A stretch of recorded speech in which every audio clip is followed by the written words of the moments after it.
بسم اللہ الرحمن الرحیم۔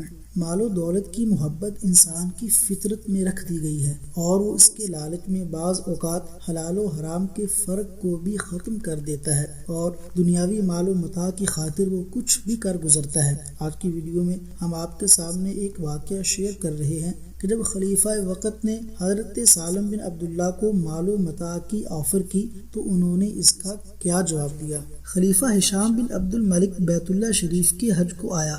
طواف کے دوران اس کی نگاہ زاہد و متقی اور عالم ربانی سالم بن عبداللہ پر پڑی، جو اپنا جوتا ہاتھ میں اٹھائے ہوئے خانہ کعبہ کا طواف کر رہے تھے۔ ان کے اوپر ایک کپڑا اور ایک عمامہ تھا جس کی قیمت 13 درہم سے زیادہ نہ تھی۔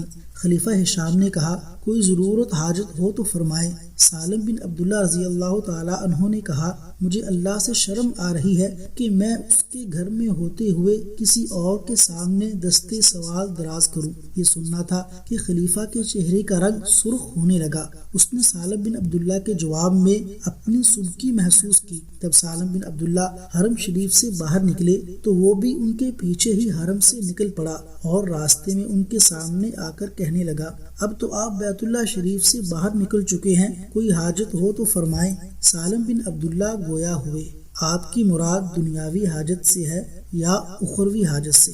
خلیفہ ہشام کہنے لگا، اخروی حاجت کو پورا کرنا تو میرے بس میں نہیں، البتہ دنیاوی ضروریات پوری کر سکتا ہوں۔ تو سالم بن عبداللہ کہنے لگے، میں نے دنیا تو اس سے بھی نہیں مانگی ہے جس کی یہ ملکیت ہے، پھر بھلا میں اس شخص سے دنیا کیسے طلب کر سکتا ہوں جس کا وہ خود مالک نہیں؟ یہ کہہ کر آپ اپنے گھر کی طرف چل دیے اور ہشام بن عبد الملک وہیں دیکھتا رہ گیا۔